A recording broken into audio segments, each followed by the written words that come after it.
He offered to teach football to a few boys he knew.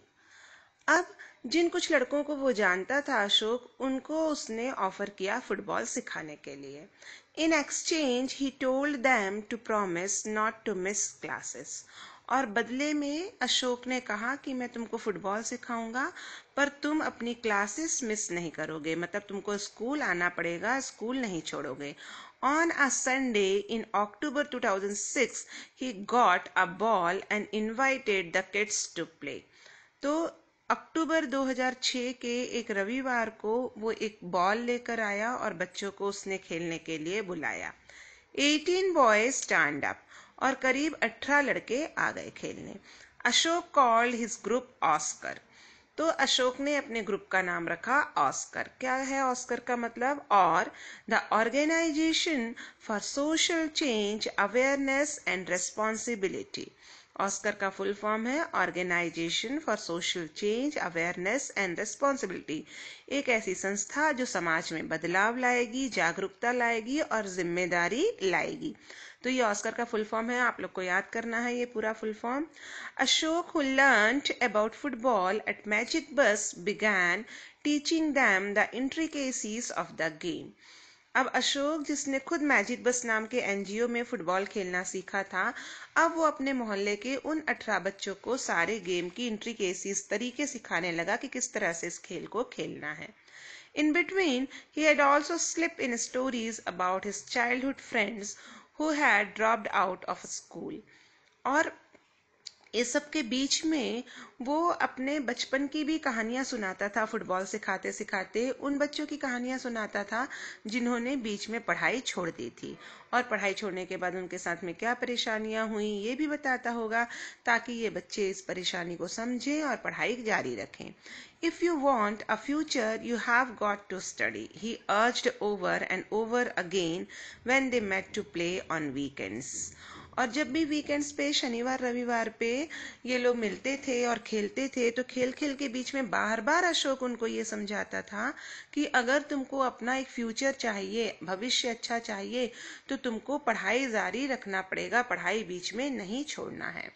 Stay in school, I don't want you to end up like them.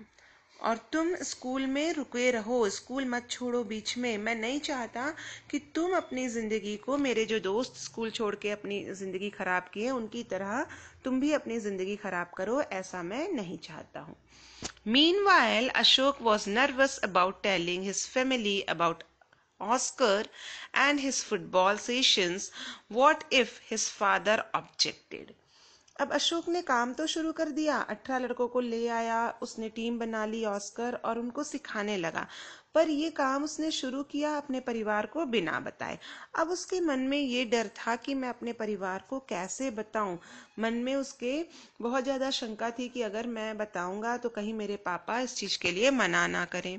Since he was doing his higher secondary and working as well, Shankar Rathore would expect his son to spend his weekends catching up on school work, ironically on the same days when Ashok was telling younger boys to study. तो अगर उसके पिताजी को पता चलता तो क्या condition थी अशोक की? अभी अशोक अपना हायर सेकेंडरी भी पढ़ाई कर रहा था, 12वीं की पढ़ाई भी कर रहा था, साथ साथ वो मैजिक बस एनजीओ के लिए काम भी कर रहा था. तो अशोक के जो पिताजी थे शंकर राठौर, वो क्या चाहते कि जो वीकेंड्स हैं, शनिवार रविवार हैं, अगर वो छुट्टी मिल रही है तो उस छुट्टी में अशोक अपनी पढ़ाई करे. आयरॉनिकली मतलब ऐसी स्थिति कि जिस काम के लिए हमको करना है उसको मना भी कर रहे हैं, मतलब विरोधाभास वाली स्थिति. वो पढ़ाई छोड़ के दूसरे बच्चों को पढ़ा रहा है, अपनी पढ़ाई स्किप करके. जब संडे को उसको खुद की ज्यादा पढ़ाई करनी चाहिए थी, उस संडे को जाके वो दूसरे बच्चों को इकट्ठा करके क्या कह रहा है कि Ashok was telling younger boys to study. जो उससे छोटे बच्चे हैं उनको वो बोल रहा है कि तुम पढ़ाई मत छोड़ो और अपनी पढ़ाई जारी रखो. There were other problems as well. और भी कई सारी समस्याएं थी. Even if a boy wanted to return to school, it was often difficult convincing parents, he says. अगर कोई बच्चा स्कूल आना भी चाहता था, जो पढ़ाई छोड़ चुका है, वो वापस स्कूल आना भी चाहता था, तो उसके जो माता पिता थे वो तैयार नहीं होते थे, वो नहीं भेजना चाहते थे school. In many cases, I had to go over and persuade them, often taking others with me. तो अशोक बताता है कई केसेस ऐसे हुए कि मुझे खुद जाना पड़ा पेरेंट्स के पास में और कुछ लोगों को लेके जाना पड़ा और उनको समझाना पड़ा. But once after a few football players failed their final exams, their parents blamed Ashok. पर एक बार क्या हुआ कि कुछ फुटबॉल प्लेयर जो थे वो अपने फाइनल एग्जाम में फेल हो गए, तो उन बच्चों के माता पिता ने अशोक के ऊपर इल्जाम लगाया कि अशोक के कारण फेल हो गए. Football had become a distraction, they complained, as if nobody in their slum had failed before. और उन लोगों ने क्या शिकायत की कि ये बच्चे फुटबॉल खेलने जाते थे इसलिए फेल हो गए. वो लोग इस तरह से हल्ला मचा रहे थे कि जैसे इससे पहले उनके स्लम एरिया में, झोपड़पट्टी में कोई दूसरा बच्चा फेल हुआ ही नहीं होगा.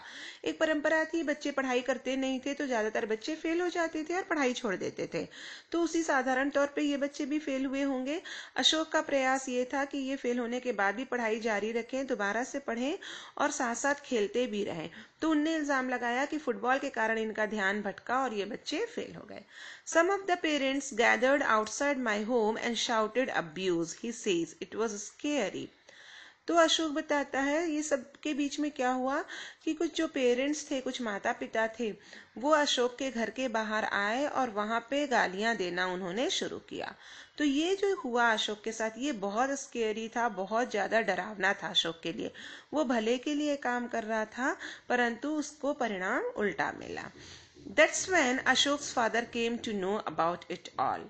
और जब ये हुआ, माता पिता घर के बाहर आके गाली देने लगे, तब जाके अशोक के पिताजी को पता चला कि अशोक क्या कर रहा है. He warned his son to be careful. और फिर शंकर राठौर ने अपने बच्चे से कहा कि ध्यान रखो. But the incident only made Ashok more determined.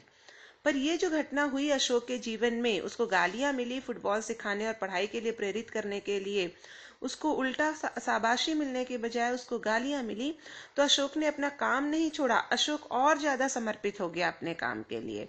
He enlisted the help of 2 NGOs to have those boys tutored for free in English, Hindi and mathematics. तो अब उसने क्या किया, 2 और एनजीओ से बात करी, 2 और ऐसी संस्थाओं से बात करी जो मदद करती है बच्चों की, और उन बच्चों से ट्यूटर लिए, ट्यूशन पढ़ाने वाले टीचर लिए जो इंग्लिश, हिंदी और गणित की ट्यूशन दे सके. These NGOs also helped Ashok get more kids back in school. और ये 2 एनजीओ ने अशोक को और मदद की और सारे बच्चों को स्कूल पहुंचाने के लिए. तो इस तरह से अशोक ने अपना काम जारी रखा ताकि बच्चे अपनी पढ़ाई जारी रखें खेल के साथ.